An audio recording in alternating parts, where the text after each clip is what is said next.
we continue to celebrate Women's History Month on Great Day, and today we're focusing on music. All right, when I say think of a blues guitarist, let me guess, you don't think of a woman. Well, maybe it's time that you should, because today we are excited to chat with multi-award-winning blues guitarist, singer, and songwriter Sue Foley.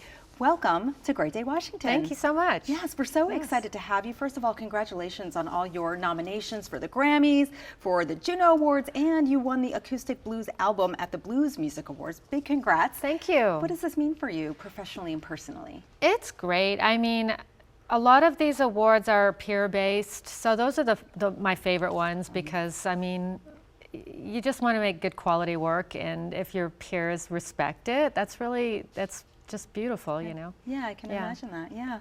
How has your music and your blues music evolved through the years as an artist? It's evolved with me. I mean, I've been doing this for a long time, and I think the thing about blues is, you know, people don't know about blues as much. It's not like, known as popular music, but it's something you grow into and you get better as you get older and you get richer. Like if you look like somebody like Bonnie Raitt, who's now in her 70s, you think, wow, she's got a whole lifetime of life lived that she can put into her music. And they don't just dispose you in the blues world. They revere you as you get older and more experienced, and you have more for your fans. It's such soulful music. That's what really I take from it. It's very soulful. It's very heartfelt. It's music of the people. It's for the people. Now you're coming to DC. You're bringing your solo acoustic show to the Hamilton. You've been there before. I have been. It's a great venue. It is. It's one of the great venues in the United States, I think. It really is. It really is.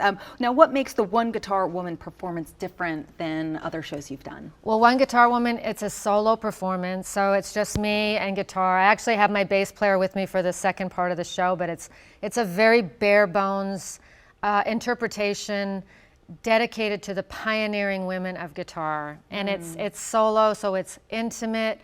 It's all done on nylon string guitar, so it's really easy on the ears, but I tell a lot of stories. The stories are really rich. The stories are almost as important as the songs.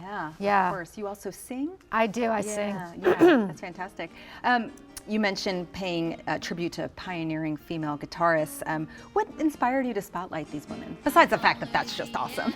Yeah, you know, it's just, I started out with a book project and it spun off into all these other elements, and because I'm a traditional artist, I decided to go back to the pioneers. And these are women who were playing at the inception of recorded music, people like Maybelle Carter, and then in blues, Memphis Minnie, or Sister Rosetta Tharpe in rock and roll and gospel. And it's just a rich collection of women. Their stories are so important, and they're playing, I mean, their contributions to guitar and their cultures are very, very important.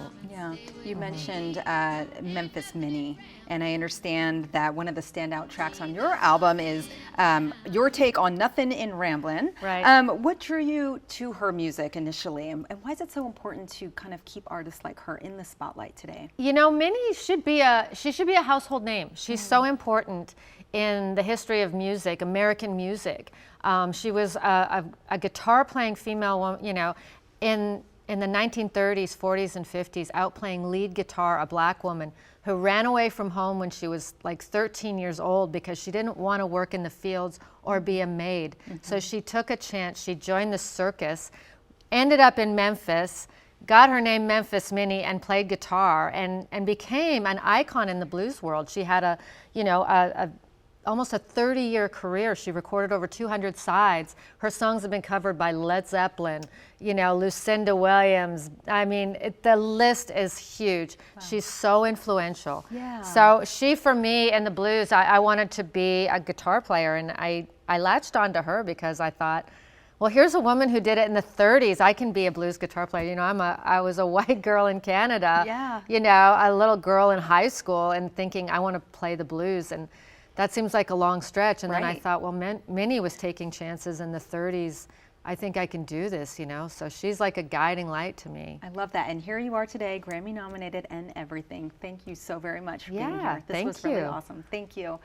You can check out Sue's One Guitar Women Acoustic Show tomorrow night at 8 p.m. at the Hamilton.